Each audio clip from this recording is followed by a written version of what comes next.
ఆనాడు మహాత్మా గాంధీ గారు, జవహర్లాల్ నెహ్రూ గారు, సర్దార్ వల్లభాయ్ పటేల్ గారు, అరుణా అసఫ్ అలీ గారు లాంటి వాళ్ళందరూ ఈ దేశానికి స్వాతంత్రం తీసుకురావడానికి పెద్ద ఎత్తున కారణభూతులయ్యారు. ఈరోజు స్వాతంత్ర ఫలాల్ని మనం అందిస్తున్నామంటే ఆనాటి మహాత్మా గాంధీ గారు ఇచ్చినటువంటి పిలుపు మనందరికీ పెద్ద ఎత్తున ఉపయోగపడి ఈరోజు స్వతంత్ర భారతదేశంలో మనందరం జీవించగలుగుతున్నాం.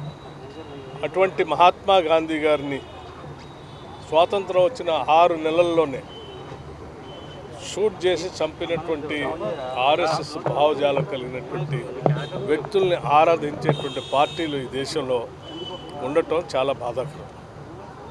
ఇవాళ స్వతంత్ర భారతదేశం గురించి కానీ ప్రజాస్వామ్యం గురించి మాట్లాడేటువంటి హక్కు లేనటువంటి, నైతికత కూడా లేనటువంటి రాజకీయ పార్టీలు ఈరోజు కాంగ్రెస్ పార్టీ పైన, గాంధీ గారి పైన, నెహ్రూ గారి పైన మాట్లాడుతూ కాలం వెలిపిస్తున్నటువంటి దుస్థితి చూస్తూ ఉంటే అందరూ దీన్ని ముఖ్యంగా యువత గమనించాల్సినటువంటి అవసరం ఉందని సందర్భంగానే మనవి చేస్తూ, మరొక విషయం, ఈరోజు రాఖీ పౌర్ణమి, రాష్ట్రంలో ఉన్నటువంటి సోదరిమణులందరికీ కూడా రాఖీ శుభాకాంక్షలు తెలియజేస్తూ, యువజన కాంగ్రెస్ ఆవిర్భావ దినోత్సవం కూడా ఈరోజు యువత పెద్ద ఎత్తున ఈ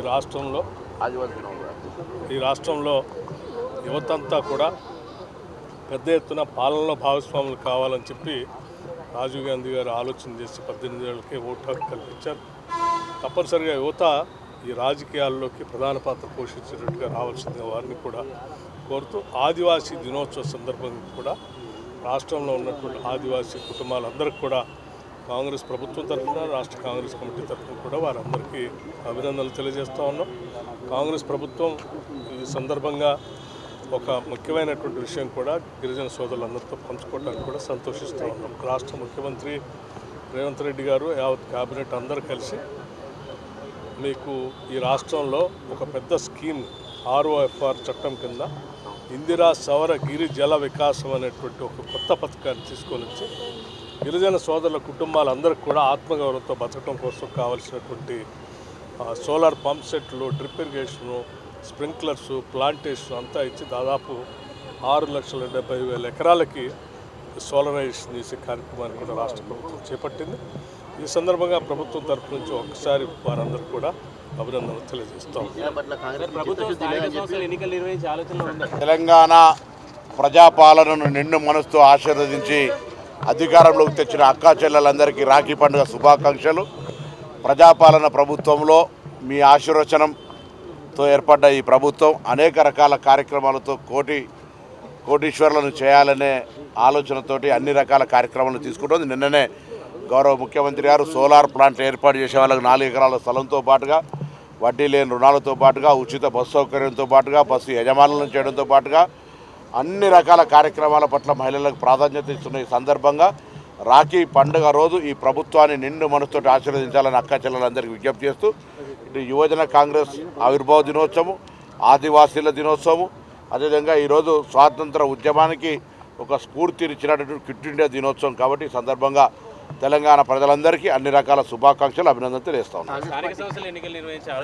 తప్పకుండా స్థానిక సంస్థల ఎన్నికలకు సంబంధించి మేము కోర్టు ఆదేశాలను గౌరవిస్తూ చట్టంలో చేసినటువంటి చట్టాలను ఆమోదించే విధంగా కేంద్రంకు పంపినారు కాబట్టి ఇది రాష్ట్ర స్థాయి ఎన్నికలే. రాష్ట్ర స్థాయిలోనే రిజర్వేషన్లు అడుగుతున్నప్పటికీ ఈ యొక్క బిల్లును ఢిల్లీకి పంపిన సందర్భంగా అది ఆమోదించమని బీజేపీని అడుగుతూ ఉన్నాం.